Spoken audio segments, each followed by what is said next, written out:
பேசும்போது அவரை கேட்டேன், சார் ஒரே ஒரு கோரிக்கை என்ன அப்படின்னாரு. சார் 45 வருஷம் ஒரு மனிதரோட இருந்துட்டேன் அப்படின்னு சொல்லி என் செல்போனு கூட எடுத்து காமிச்சேன். அவர் முன்னாடியே ரஜினி சார் போட்டோ தான் வச்சிருந்தேன். வருஷத்துக்கு ஒரு நாள் டிசம்பர் 12 உங்க பிறந்தநாள் அன்னைக்கு, அவரோட பிறந்தநாள் அன்னைக்கு நான் கோயிலுக்கு போயிட்டு நல திட்ட உதவிகள் பண்ணிட்டு பேப்பர் ஆடு கொடுக்கறது என் வழக்கம், அதை நான் செய்யலாமா அப்படின்னு கேட்டேன். என்ன சார் இப்படி சொல்றீங்க? நானும் அவரும் ரசிகருங்க, எனக்கும் தலைவர் அவரு, எனக்கும் தலைவர் இது.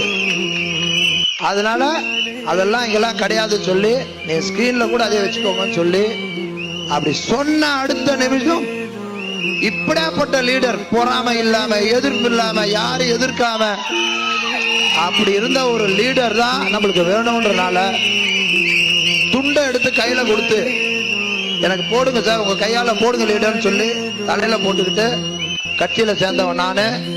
அவர்கள் அதிகம் சொல்ல வந்தேன், இருக்கிற இடத்துக்கு உண்மையா இருப்பேன், அது மட்டும் சொல்லிட்டு வந்தேன். அதே மாதிரி இன்னைக்கும் சொல்றேன், 45 வருஷம் பழகினால